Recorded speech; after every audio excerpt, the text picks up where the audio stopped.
आप सभी सज्जनों का गुरुकुल कोचिंग सेंटर में हार्दिक स्वागत एवं अभिनंदन है।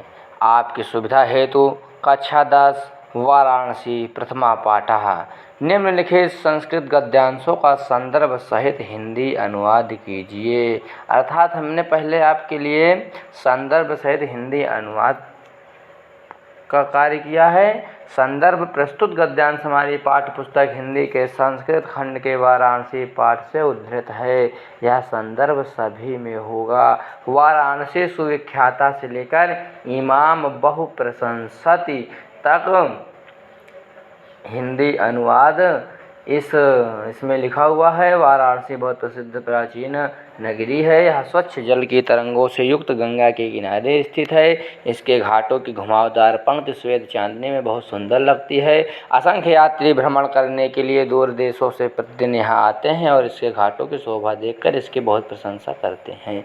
तो वाराणसी सुविख्याता से लेकर इमाम बहुप्रशंसति तक का हिंदी अनुवाद इस प्रकार है। आप आवश्यकता अनुसार इसको अपनी फेयर में लिख सकते हैं। इससे देखकर अपने संस्कृत की किताब से मिलाकर पढ़ाई कर सकते हैं। इसके बाद खा नंबर वाराणस्याम प्रचलितः संदर्भ पूर्वत। वाराणस्याम से लेकर प्रचलितः तक का संदर्भ वही पूर्वत रहेगा। हिंदी अनुवाद इस प्रकार की वाराणसी में प्राचीन काल से ही घर घर में विद्या की अलौकिक ज्योति प्रकाशित होती रही है। आज भी यहाँ संस्कृत वाणी की धारा निरंतर प्रवाहित रहती है और लोगों का ज्ञान बढ़ाती है। यहाँ पर अनेक आचार्य उच्च कोटि के विद्वान वैदिक साहित्य के अध्ययन और अध्यापन में इस प्रकार इस समय भी लगे हुए हैं। केवल भारतवासी ही नहीं अपितु विदेशी भी संस्कृत भाषा के अध्ययन के लिए यहाँ आते हैं और निःशुल्क विद्या ग्रहण करते हैं। यहाँ पर हिंदू विश्वविद्यालय, संस्कृत विश्वविद्यालय, काशी विद्यापीठ, ये 3 विश्वविद्यालय हैं जिनमें नवीन और प्राचीन ज्ञान विज्ञान के विषयों का अध्ययन चलता रहता है। इसको आराम से आप रोक करके आवश्यकता अनुसार नोट कर लीजिए। ऐसा नगरी से लेकर भाषायाम कारितः तक का नंबर का संदर्भ पूर्वत ही रहेगा। हिंदी अनुवाद इसका इस प्रकार है। यह नगरी भारतीय संस्कृति और संस्कृत भाषा की केंद्रीय स्थली है। भारतीय संस्कृत का मतलब भारतीय सभ्यता से है और संस्कृत भाषा है। यहीं से संस्कृत साहित्य और संस्कृत का प्रकाश सभी जगह फैला है। मुगल युवराज दारा शिकोह ने यहाँ आकर भारतीय दर्शन शास्त्रों का अध्ययन किया था। वह उनके ज्ञान से इतना प्रभावित हुआ था कि उसने उपनिषदों का अनुवाद फारसी भाषा में कराया। घा नंबर इयम नगरी सर्वत्र स्पृहन्ते संदर्भ पूर्वत ही रहेगा। हिंदी अनुवाद यह नगरी विविध धर्मों के मिलन का स्थान रही है। महात्मा बुद्ध, तीर्थंकर, पार्श्वनाथ, शंकराचार्य, कबीर, गोस्वामी, तुलसीदास और दूसरे बहुत से महात्माओं ने यहाँ आकर अपने विचारों को फैलाया, अर्थात अपने विचारों का प्रसार किया। केवल दर्शन, साहित्य और धर्म में ही नहीं अपितु कला के क्षेत्र में भी यह नगरी विविध कलाओं और शिल्पों के लिए संसार में प्रसिद्ध है। यहाँ की रेशमी साड़ियाँ देश विदेश में सभी जगह पसंद की जाती है। अत्रत्याः प्रस्तर मूर्त्याः प्रतिथा यम निजाम प्राचीन परंपराम इदानीमपि परिपालयति तथैव गीयते कविभिः। इसका अर्थ इस प्रकार है कि यह अपनी प्राचीन परंपरा का इस समय भी पालन कर रही है, उसी प्रकार कवियों के द्वारा गाया जाता है। मरणम मंगलम यत्र विभूतिश्च विभूषणम कौपीनम यत्र कौसेयम सा काशी केन मीयते। मरणम माने मरना, मंगलम माने मंगलकारी, यत्र माने जहाँ, विभूतिश्च माने विभूति को, विभूषणम माने और आभूषण, जहाँ पर मरना कल्याणकारी समझा जाता है, जहाँ शरीर पर भस्म धारण करना आभूषण है। कौपीनम यत्र कौसेयम, कौपीनम माने लंगोटी, यत्र माने जहाँ, कौसेयम माने रेशमी वस्त्र है। सा काशी के निमित्ते, वह काशी किसके द्वारा मापी जा सकती है, अर्थात उसकी तुलना कौन कर सकता है।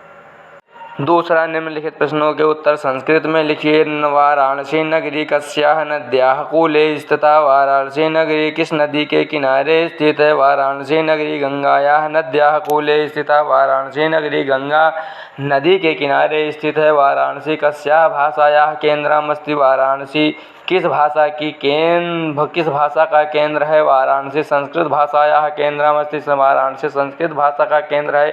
कुत्र मरणं मंगलम भवति? कहाँ मरना मंगलकारी होता है? वाराणस्यां मरणं मंगलम भवति। वाराणसी में मरना मंगलकारी होता है। वाराणसी किमर्थं प्रसिद्धा? वाराणसी कौशेय साटिका प्रसिद्धा। वाराणसी क्यों प्रसिद्ध है? वाराणसी रेशमी साड़ियों के लिए प्रसिद्ध है। वाराणसी कस्याः केंद्रस्थली अस्ति?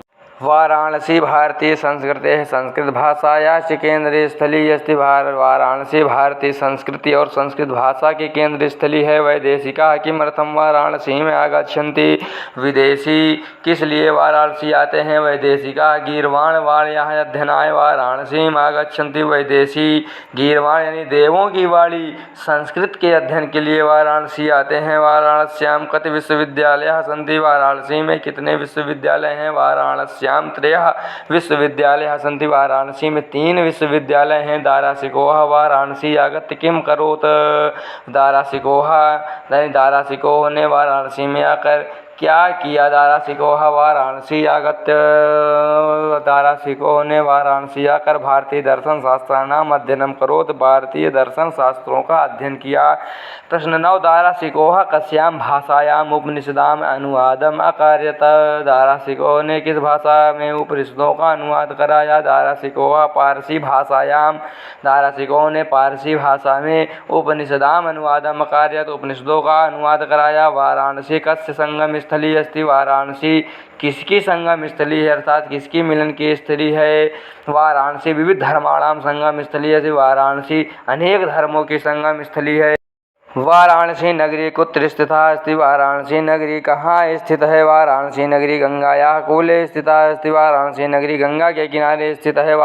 प्रश्न 12 विविध धर्माणाम संगम स्थली कहाँ नगरी अस्ति? अनेक धर्मों की संगम स्थली कौन नगरी है? कौन शहर है? विविध धर्माणाम संगम स्थली वाराणसी नगरी अस्ति। अनेक धर्मों की संगम स्थली वाराणसी नगर है। संपूर्णानंद संस्कृत विश्वविद्यालयः कस्यां नगर्यां विद्यते? संपूर्णानंद संस्कृत विश्वविद्यालय किस नगर में है? संपूर्णानंद संस्कृत विश्वविद्यालय वाराणस्यां नगर्यां विद्यते।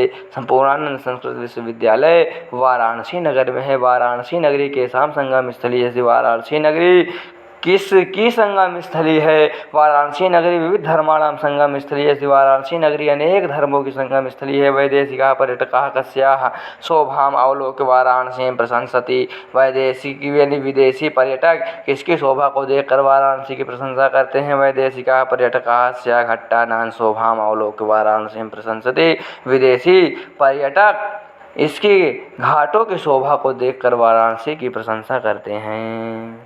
व्याकरण बोध का प्रश्न है। निम्नलिखित शब्दों में कारण सहित विभक्ति बताइए। तो शब्द है देशेभ्यः यानी देशों से, तो विभक्ति इसमें होगी पंचमी। अध्ययनाय अध्ययन के लिए विभक्ति होगी चतुर्थी। स्वयं उसी प्रकार इसकी विभक्ति द्वितीया। गंगायाः विभक्ति षष्ठी। कूले विभक्ति सप्तमी। इसी प्रकार आप लोग लिख लेंगे तो आपका कार्य हो जाएगा। दूसरा निम्नलिखित शब्दों में संधि विच्छेद कीजिए। अत्रागत्य अत्र धन आगत्य। वलयाकृति वलय धन आकृति। वाग धारा वाक धन धारा इसमें व्यंजन संधि है और ऊपर के दोनों में स्वर संधि है। तीसरा निम्नलिखित शब्दों में विग्रह सहित समास को स्पष्ट। विमल सलिल तरंगायाः विमल सलीला तरंगायस्याः सा बहुव्रीहि समास। कौशेय साटिका कौशेषस्य साटिका तत्पुरुष समास। इस प्रकार हमने आपके कक्षा 10 के वाराणसी पाठ का संपूर्ण हल करा दिया है। आपको यदि फेयर बनवाना है या फेयर बनाना है, आप अध्यापक हैं, अध्यापक बंधु हैं या आप छात्र हैं, आप पढ़ने वाले हैं, तो आपके लिए यह वीडियो बहुत ही उपयोगी है। इतने में ही संपूर्ण कार्य, इतना ही करा देने से संपूर्ण कार्य आपका बहुत अच्छे से पूरा माना जाएगा। आप सभी का Gurukul coaching centre Hindi special में जुड़ने के लिए हार्दिक धन्यवाद।